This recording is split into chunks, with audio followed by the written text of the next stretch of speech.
शर्मा जी और पुष्पा जी ने कर दी है अपनी सारी हरकतों की लिमिट्स क्रॉस।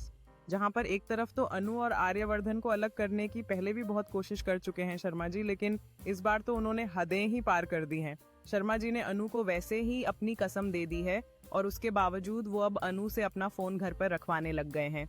फिलहाल तो यहाँ पर भी वह रुकने वाले नहीं हैं।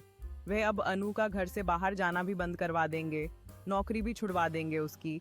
फिलहाल तो ये देखना काफी खतरनाक होने वाला है कि आर्यवर्धन जो अन्नू से मिलने के लिए बस चांदनी चौक के बाहर पहुंचा ही था, वहीं पर अब आर्यवर्धन के ऊपर बड़ा हमला होने वाला है। ये बड़ा हमला किसने करवाया, ये कौन करवा रहा है और क्यों करवा रहा है, ये तो आने वाला वक्त ही बताएगा।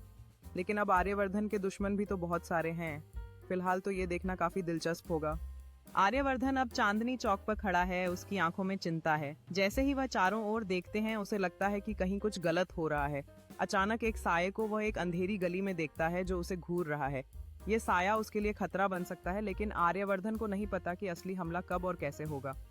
शर्मा जी की हरकतें अब एक गंभीर मोड़ ले चुकी हैं और अनु की स्थिति भी अनिश्चितता में है।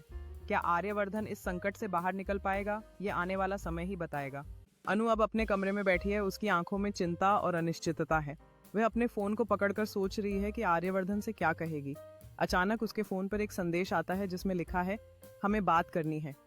अनु की आंखें चौड़ी हो जाती हैं। उसे समझ में आता है कि ये पल उसके जीवन को बदल सकता है। इस बातचीत में जो खुलासे होंगे उससे न केवल उसका बल्कि आर्यवर्धन का जीवन भी प्रभावित होगा। क्या अनु अपनी भावना को व्यक्त कर पाएगी, ये तो आने वाला समय ही बताएगा। शर्मा जी अब अपने घर के लिविंग रूम में तेजी से चल रहे हैं। उनके चेहरे पर चिंता की लकीरें हैं। वह सोच रहे हैं कि अनु को अपनी इच्छाओं के अनुसार कैसे मोड़ें। वहीं पुष्पा जी दरवाजे पे खड़ी हैं, उनकी आंखों में चिंता है। अनु अब अपने घर के बाहर खड़ी है, उसने गहरी सांस ली है और उसके चेहरे पर एक निश्चय है। वह जानती है कि उसे अपने जीवन के फैसलों का सामना करना होगा और हर कदम में साहस दिखाना होगा।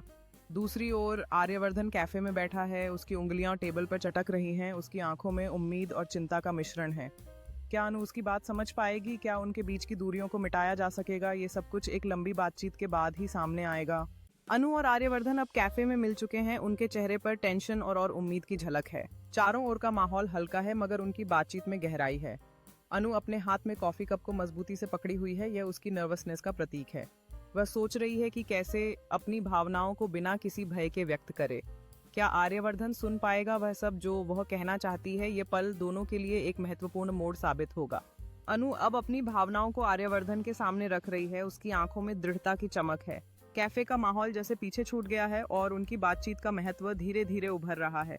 आर्यवर्धन उसकी बातें सुनने के लिए झुकता है, उसके चेहरे पर से पहले की चिंता हट रही है और समझदारी का एक नया भाव बन रहा है। अनु की आवाज में जो शक्ति है वह आर्यवर्धन को उसके सच का सामना करने के लिए प्रेरित कर रही है। क्या ये पल उनके रिश्ते का कायाकल्प करेगा? अनु ने अपनी दिल की बात पूरी कर ली है, उसके चेहरे पर उम्मीद की रोशनी है, जैसे वह आर्यवर्धन की प्रतिक्रिया का इंतजार कर रही हो। कैफे की नरम रोशनी ने चारों ओर एक गर्म माहौल बना रखा है।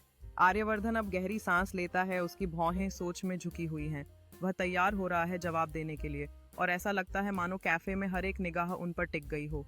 क्या वह अनु के विचारों को समझ पाएगा और एक नया कदम उठाएगा?